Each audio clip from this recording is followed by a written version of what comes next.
로마서 6장 1절에서 5절입니다. 로마서 6장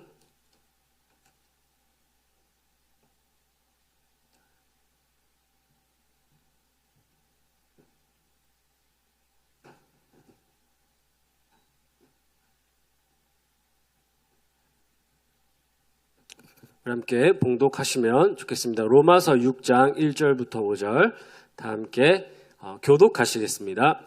그런즉 우리가 무슨 말을 하리요? 은혜를 더하게 하려고 죄에 거하겠느냐?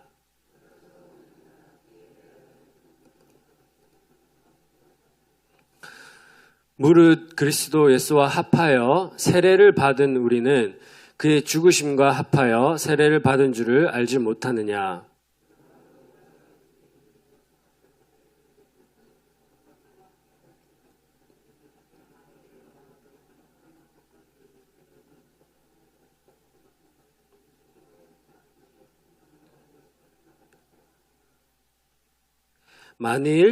다 같이 읽겠습니다. 만일 우리가 그의 죽으심과 같은 모양으로 연합한 자가 되었으면 또한 그의 부활과 같은 모양으로 연합한 자도 되리라. 아멘. 제가 설교를 하면서 본문을 설명하도록 하겠습니다.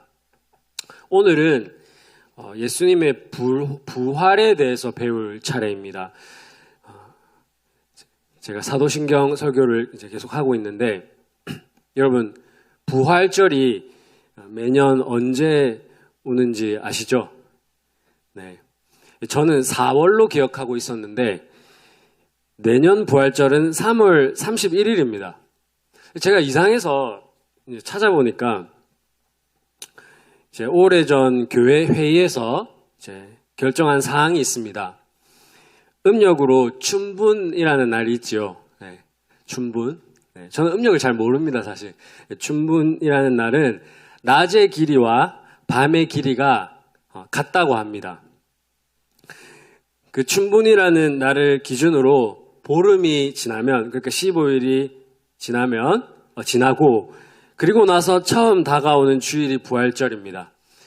왜 그렇게 복잡하게 정했는지 모르겠는데, 양력으로 하면 매년 3월 22일부터 4월 25일 사이에 위치합니다. 그래서 내년은 3월 31일인데요. 이렇게 정해진 그 연도가 지금으로부터 1702년 전, 그러니까 325년에, 네, AD 325년에 이렇게 정해졌습니다. 네, 그냥 알아놓으시라고 말씀드렸고, 아직까지는 한국에서 부활절이 크리스마스보다는 덜 유명한 것 같습니다. 하지만 복음이 더 일찍 전파된 국가들에서는 부활절을 아주 성대하게 기념합니다. 제가 유학할 동안 있었던 미국에서는 이제 한 주를 통째로 쉬더라고요. 한 주를 통째로 쉬면서 가족들과 그리고 친구들과 함께 부활절을 보냅니다. 그리고 부활절에 이제 달걀을 나누어주는 전통이 있습니다. 이 달걀을 나누어주는 전통에 대한 여러 가지 설이 있습니다. 여러 가지 설이 있는데 그냥 우리는 이 달걀을 생명으로 이해하면 좋겠습니다. 네.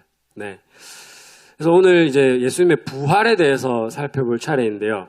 사도신경에 보시면 예수님은 장사된 지 사흘 만에 죽은 자 가운데서 다시 살아나셨으며 라고 우리가 이렇게 신조에서 고백을 합니다.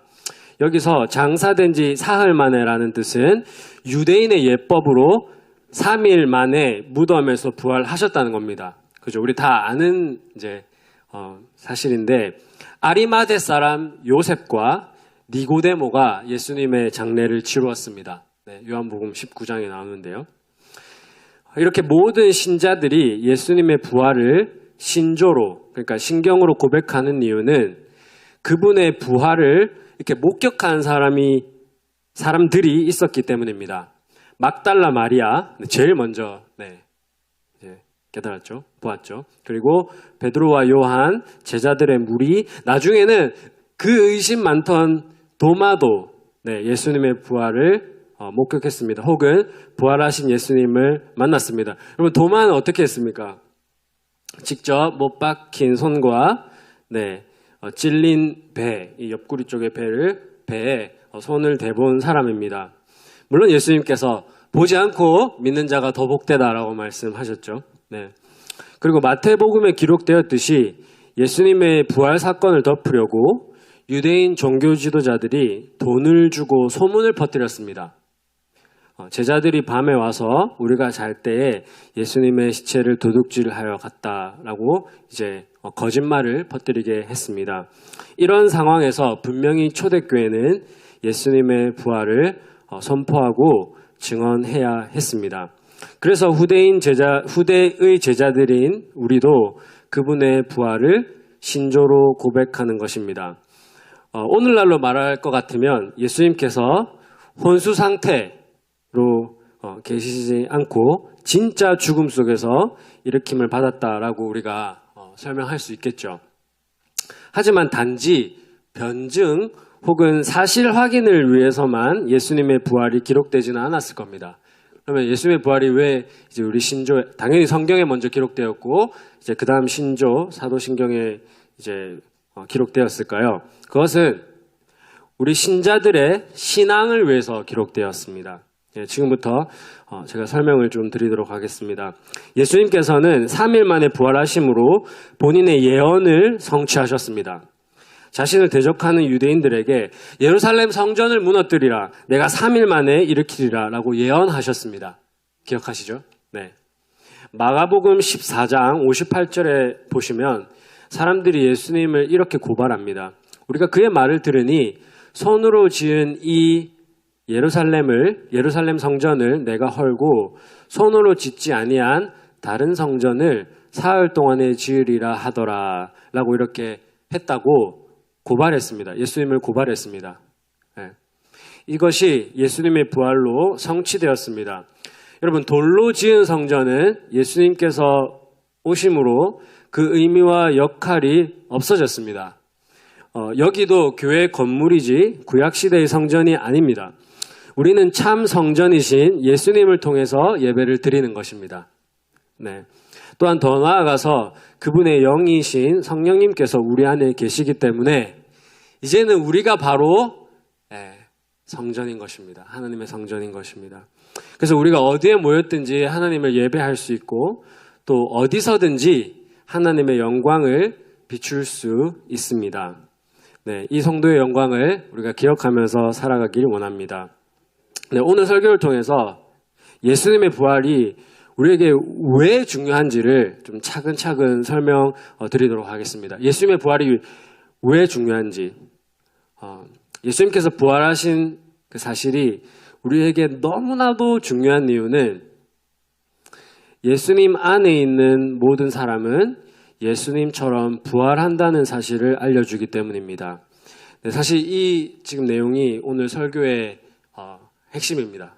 예수님 안에 있는 우리 모두는 예수님처럼 부활한다는 사실을 알려주기 때문입니다. 여기서 세례의 의미가 나오는데요. 말씀 먼저 읽고 좀 설명 더 하도록 하겠습니다. 본문 제가 한번 더 읽도록 하겠습니다. 로마서 6장 1절부터 3절. 그런즉 우리가 무슨 말을 하리요?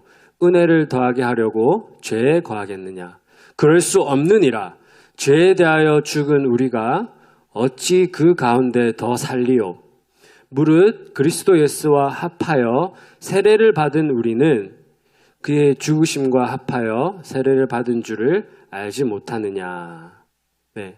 여기서 3절이 무슨 뜻이냐면 내가 세례를 받으면서 예수님과 함께 나의 옛사람이 죽었다는 뜻입니다. 예수님의 죽음이 바로 내 죄값을 치르신 것이기 때문에 나는 이제 더 이상 죄에 머무는 사람이 아니라는 겁니다. 죄에 머무는 불쌍한 사람이 아니라는 겁니다. 이게 복음이죠.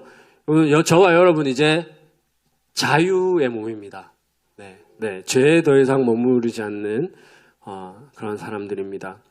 4절과 5절에서 부활의 의미가 이제 나오는데요. 제가 한번 또 읽겠습니다. 그러므로 우리가 그의 죽으심과 합하여 세례를 받음으로 그와 함께 장사되었나니 이는 아버지의 영광으로 말미암아 그리스도를 죽은 자 가운데서 살리심과 같이 우리도 또한 새 생명 가운데서 행하게 하려 함이라. 네. 만일 우리가 그의 죽으심과 같은 모양으로 연합한 자가 되었으면 또한 그의 부활과 같은 모양으로 연합한 자도 되리라. 아멘. 아멘이죠. 여러분, 근데 말이 좀 어려워서 제가 좀 쉽게 풀이를 했습니다. 아버지 하나님께서 그 아들 예수 그리스도를 죽은 자 가운데서 살리셨습니다. 당연히 그 생명의 하나님이 죽은 자 가운데서 있을 수가 없는 거죠. 그래서 아버지께서 그 아들 예수 그리스도를 죽은 자 가운데서 일으키셨습니다. 이제 부활하신 예수님을 믿고 의지하면 나도 부활하는 영생의 존재가 됩니다. 네. 이제 그것을 시각적으로 보여주는 것이 바로 세례입니다. 이제 원래 이제 세례는 이제 아예 빠졌다가 나오잖아요. 나의 옛사람은 죽고 새 사람으로 태어나서 영생을 누리는 것입니다. 여러분, 이 정도만 읽어도 예수님께서 하신 일이 바로 우리의 유일한 소망인 것을 알 수 있습니다. 네. 여러분, 이 세상에서 가질 수 있는 것 다 가져도 예수님이 없으면 진정한 자유와 행복을 누릴 수 없습니다. 수많은 예가 있지만 솔로몬 보십시오. 다 가졌었습니다. 네. 그런데 진정한 자유와 행복을 누릴 수 없었던 것 같습니다. 그 가운데서는. 우리에게 이런 자유와 행복이 가능한 이유가 바로 예수님의 부활에 있습니다. 그분께서 부활하지 않으셨다면 우리는 그냥 죽은 상태로 있는 것입니다. 말 그대로 천국 소망이 없다는 뜻이겠죠. 이제 제가 좀 더 읽기 원하는데요. 혹시 로마서 6장 펴셨으면 8절부터 11절을 제가 읽어드릴 텐데 눈으로 따라오셔도 되고 아니면 작게 소리내서 읽으셔도 되겠습니다. 제가 한번 계속 읽겠습니다. 8절부터 11절. 만일 우리가 그리스도와 함께 죽었으면 또한 그와 함께 살 줄을 믿노니 이는 그리스도께서 죽은 자 가운데서 살아나셨음에 다시 죽지 아니하시고 사망이 다시 그를 주장하지 못할 줄을 알미로다.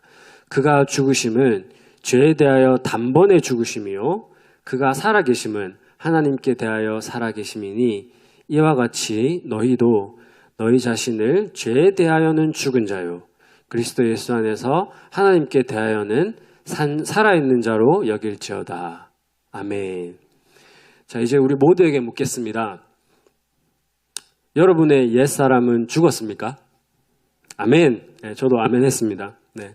새로운 사람으로 다시 태어나서 살고 계십니까? 아멘. 아멘. 그런 사람들에게는 분명한 증거가 있습니다. 그 증거들로 인해 주님을 찬양하고 또 그 증거들을 가지고 주위 사람들에게 예수님을 전할 수 있기를 바랍니다. 네, 다음 두 구절에서 그러니까 로마서 6장 12절과 13절에 보시면 그 변화된 증거에 대해서 말씀해주고 있는데요. 제가 계속 읽어 가도록 하겠습니다. 네, 12절 13절. 그러므로 너희는 죄가 너희 죽을 몸을 지배하지 못하게 하여 몸의 사욕에 순종하지 말고. 네, 일단 12절만 읽도록 하겠습니다. 여러분, 새로 태어난 사람에게는 여러 가지 증거가 있지만 첫 번째 증거는 죄악된 삶을 좋아하지 않습니다. 이제 더 이상 죄악된 삶을 좋아하지 않습니다. 저에게 일어난 일이 한 가지 있는데요. 제가 예전에 영화를 많이 보았는데 예전에 보았던 영화를 다시 틀었을 때 이런 일이 나타났습니다. 예전에는 무심코 봤던 그런 폭력적인 장면, 그런 잔인한 장면들이 이제는 보기가 싫은 겁니다. 네, 못 보겠는 거예요. 그래서 도중에 영화 보기를 그만둔 적이 몇 번 있었습니다. 여러 번 있었던 것 같아요.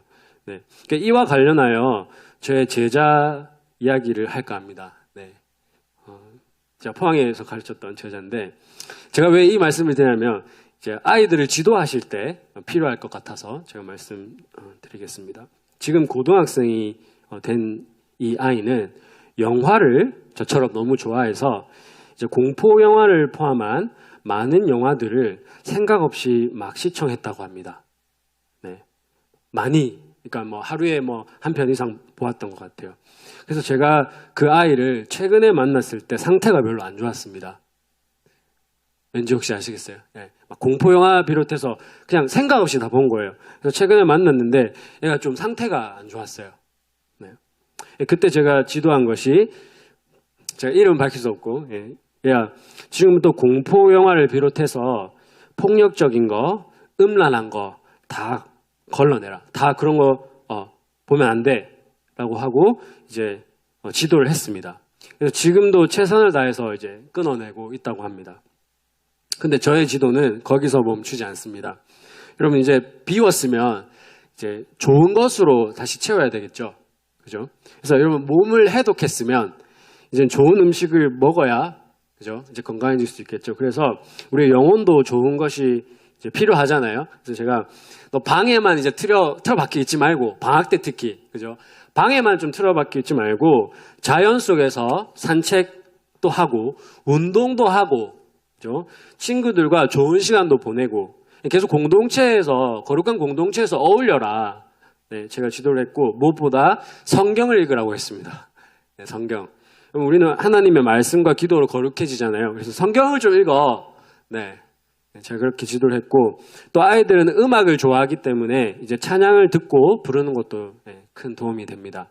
그래서 혹시 주위에 이런 아이들, 요즘 아이들 미디어에 많이 빠져 있거나 혹은 노출되잖아요. 그래서 이런 지도를 우리가 함께 하면 좋겠습니다. 자, 이처럼 우리가 죄를 미워하고 선하고 좋은 것을 좋아하는 변화가 우리 성도들 삶에 있기를 소원합니다. 네, 죄를 미워하고 그 대신에 선하고 아름다운 것을 그런 원하는 그런 변화가 있기를 소원합니다. 또한 우리 영혼이 하나님의 말씀을 더욱 사모하고 하나님께서 주시는 그 평안과 기쁨을 누리기를 소원합니다.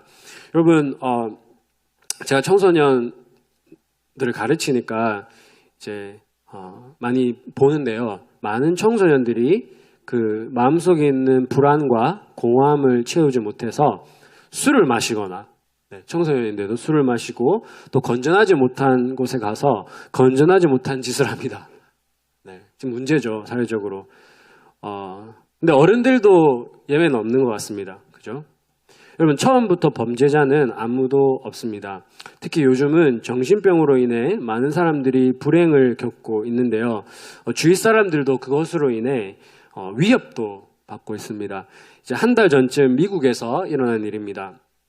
40세 남성이 총을 난사해서 18명이 사망하고 13명이 부상을 당했습니다. 네, 충격적이죠, 그죠? 40세 남성이 군인 출신이고요. 이제 도주를 했다가 결국 스스로 목숨을 끊은 채 발견이 되었습니다. 한 달 전쯤 일어난 일입니다. 이 일이 있기 전에 정신과 치료를 받았다고 합니다. 이 남성이. 근데 결국 이러한 범행을 저지르고 말았습니다. 여러분 보시면, 여러분 군인 출신이면 사람을 지켜야지, 그죠? 그 배운 기술로 사람을 죽였습니다. 13절 말씀 한번 보실까요? 저랑 13절 말씀 보시면, 너희 지체를 불의의 무기로 죄에게 내주지 말고 오직 너희 자신을 죽은 자 가운데서 다시 살아난 자 같이 하나님께 드리며, 이제 이 문장이 핵심입니다. 너희 지체를 의의 무기로 하나님께 드리라 라고 했습니다. 여러분, 이것이 우리 안에 있어야 할 두 번째 증거입니다. 네, 첫 번째 증거는 죄를 미워하는 것, 두 번째 증거는 우리 자신을 선한 일을 위해 사용하는 것입니다. 네. 본문에서 무기라는 단어가 원어로는 도구나 악기라는 뜻도 되는데요. 우리는 다른 사람을 살리고 행복하게 합니다. 혹은 해야 합니다. 여러분, 컴퓨터가 상용화되면서 사이버 범죄들이 많이 생겼는데요. 해커라고 들어보셨죠? 해커들은 지적 재산을 빼돌리거나 남의 신상을 도용하여 피해를 주는 사람들입니다. 그런데요, 이게 의의 무기로 바뀌면 어떻게 되냐면 화이트 해커가 됩니다. 화이트 해커가 누구냐면 같은 기술인데요. 네, 사람이나 기업이나 심지어는 국가를 돕는 사람들입니다. 이들은 자신들이 가진 컴퓨터 기술 그리고 지식을 동원하여 사이버 범죄를 막아주는 착한 사람들입니다. 그죠? 그래서 우리도 우리 자신을 의의 무기 혹은 의의 도구로 들여야 하는데 참된 그리스도인은 자신이 행복할 뿐만 아니라 다른 사람을 행복하게 합니다. 네, 그래서 우리에게 이 두 가지 증거가 확실히 좀 나타났으면 좋겠는데요. 혹은 사모했으면 좋겠는데 죄를 미워하고 선하고 아름다운 것을 바라는 것, 또 원하는 것. 네. 그 다음에 두 번째로 우리 자신을 의의 도구 혹은 의의 무기로 하나님께 드리는 것입니다. 예수님의 부활은 우리의 미래를 보게 합니다. 나는 부활이요 생명이니 나를 믿고 의지하는 자는 영원히 죽지 않는다는 예수님의 말씀을 기억합시다. 네. 마르다에게 해준 말이죠. 나는 부활이고 생명이다. 그죠? 그래서 우리는 예수님을 믿고 의지하기 때문에 영원히 죽지 않습니다. 지난 주말에 우리 예배 찬양팀 식구들과 영생의 삶에 관하여 말씀을 나누었습니다. 하나님 아버지의 뜻은 예수 그리스도를 이 땅에 보내시어 그를 믿고 의지하는 자들에게 영생을 주시는 것입니다. 네, 요한복음의 여러 본문을 통하여서 우리에게 말씀해 주시고 계십니다. 그러면 그 영생은 예수 그리스도의 십자가 희생과 부활로 가능하게 되었습니다. 네, 우리에게 주어졌습니다. 그렇다면 이제 마지막 질문인데요. 그렇다면 우리는 그 영생의 기쁨을 지금 누리고 있습니까? 네, 몸이 아파도 혹은 날씨가 너무 추워도 뭔가 부족해도 그죠? 우리가 영생의 기쁨을 지금 누려야 할 것입니다. 그리고 두 번째 질문은 그럼 다른 사람도 그 영생의 기쁨을 누리도록 우리가 돕고 있습니까? 그게 자녀가 될 수도 있겠고요. 그죠? 우리 주위에 그 영생의 기쁨을 누려야 할 사람들이 너무나 많이 있습니다.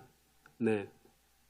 성탄절을 맞이하여 성탄절 며칠 안 남았습니다. 그죠? 성탄절을 맞이하여 부활과 영생의 기쁨을 누리기 원합니다.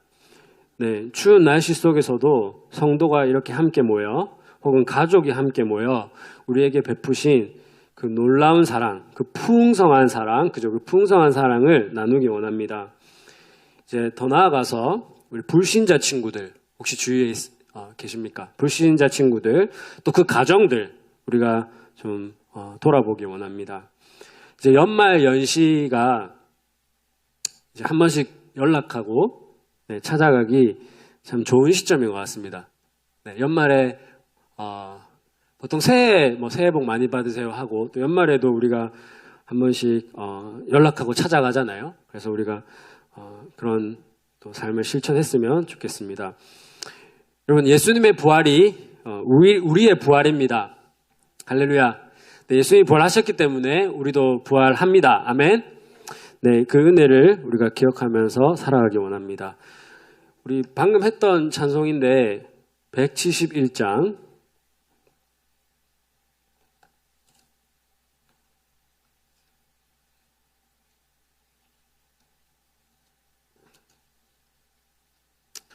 하나님의 독생자 우리 1절과 3절 함께 찬송하실까요?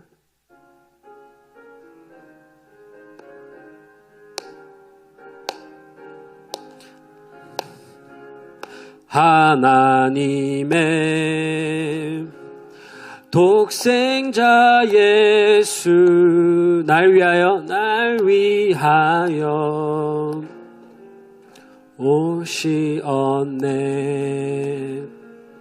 내 모든 죄 사시려고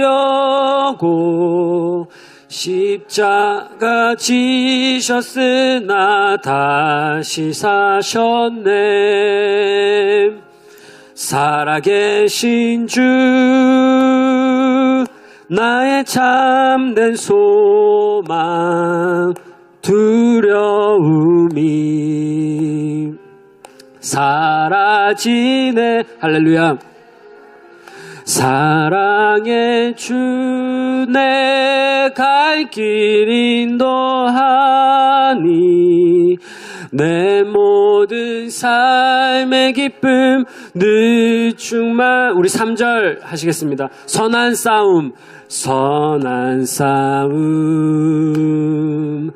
다 마친 우리가 주님을 배울 것입니다. 주님 배우리라.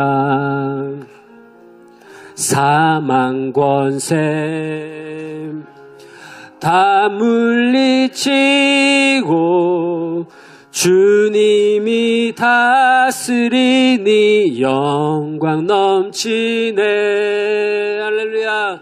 살아계신 주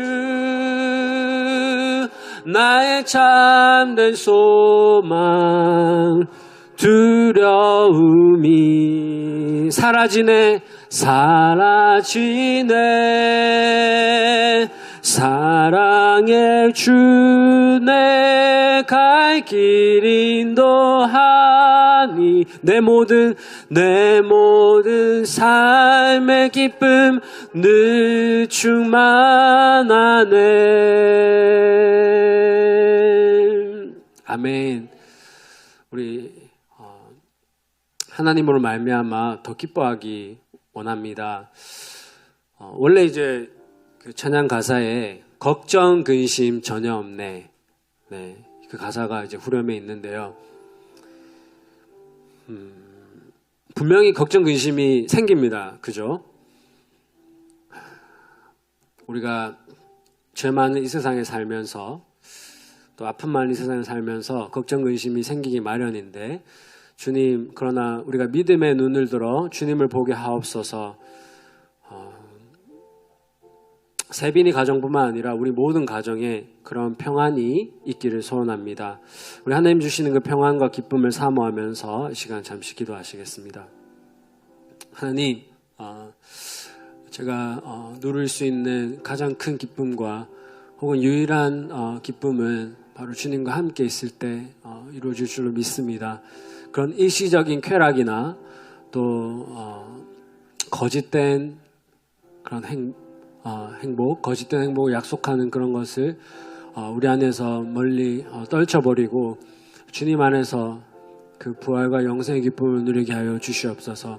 특별히 우리 공동체와 함께 누리기 원합니다. 혼자 다 가진다고 해서 행복하지 않은 것처럼 우리가 가진 것을 우리가 공동체에서 함께 누리게 하여 주시옵시고, 주님, 우리가 음식을 먹으면서 또한 우리가 선물을 나누면서 또 서로를 도우면서 또 필요를 채우면서 그 기쁨을 누리게 하여 주시옵소서. 주님 주신 것 우리가 감사함으로 누리게 하여 주시고, 무엇보다 그 성탄의 기쁨, 하나님 자신이 우리에게 오셔서 그 하나님 나라와 또 그 영생을 주신 것을 더욱 기뻐하는 우리들 되게 하여 주시옵소서.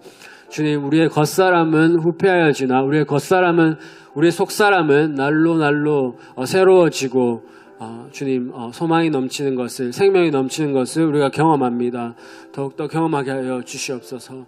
주님, 우리의 겉사람은 후패해지나 속사람은 날로 새로워지고 주님과의 교제가 더 깊어지게 하여 주시옵소서. 주님, 우리 한 가지만 더 놓고 기도하실 때 하나님께서 우리만 누리라고 주신 구원이 아니고 또 영생이 아닌 줄로 믿습니다. 가족 중에 또 우리 친구 중에 영생의 기쁨을 모르거나 혹은 누리지 못하는 사람들이 있다면, 아직까지 두려움 속에서 걱정 근심 속에서 살고 있는 분들이 있다면 우리 함께 그분들을 위해서 중보하기 원합니다. 성령님, 우리 주위에 우리가 복음을 전해야 할 사람들 혹은 우리가 복음을 보여줘야 할 사람들이 너무나 많이 있습니다. 우리 안에 이루어진 그 하나님의 나라를 보여주게 하여 주시옵소서. 주님, 우리가 만약에 불신자보다 나누기에 부족하다면, 그럼 불신자보다 못하다면 참 그것만큼 부끄러운 것이 있겠습니까? 주님, 우리가 이 영생의 삶을 나누게 하여 주시옵소서. 이 복음, 이 영생의 말씀을 나누게 하여 주시옵소서. 성령 하나님께서 도와주시옵소서. 우리 교회가 더욱더 힘쓰겠습니다. 특별히 우리 리더들 주님 붙들어 주셔서 그들이 먼저 깨어서 하나님 앞에 기도하고 사역하게 하여 주시옵시고, 또 우리 모든 성도들이 정말 합력하여서 정말 한 몸이 되어 이렇게 나아가게 하여 주시옵소서. 함께 감당하게 하여 주시고, 이 사명 감당하여 주시고, 주님 우리에게 주신 그 사명을 절대 잊지 않도록 도와주시옵소서.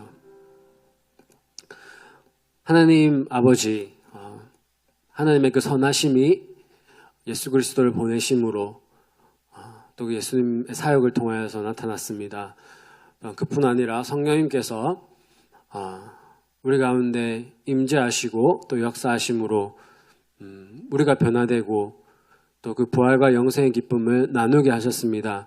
주님이 천국의 기쁨을 우리가 지금부터 누리기 원합니다. 우리 교회가 함께 누리기 원하고 또 우리 교회 주위의 사람들이 또 누리기 원합니다. 주님, 우리를 사용하여 주시옵소서. 특별히 욥처럼 고난 가운데 있는 분들이 있습니다. 주님, 그들에게 특별히 찾아가 주셔서 위로하여 주시고 또 회복시켜 주시고, 또 할 수만 있다면 또 우리를 사용하셔서 정말 우리를 통하여서 그들이 회복되는 그런 귀한 역사 보게 하여 주시옵소서.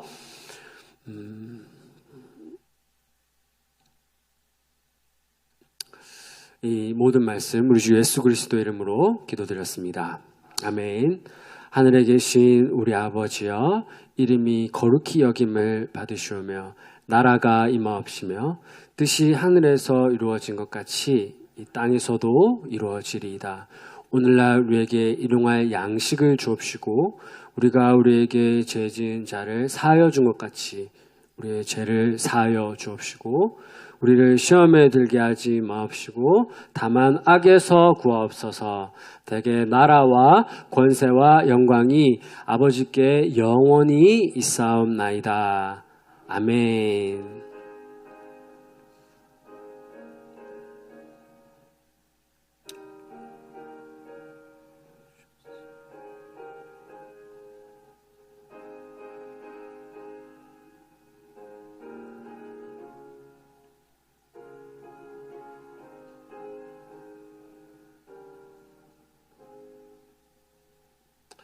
네, 예배를 마쳤습니다. 네. 또 뵙도록 하겠습니다.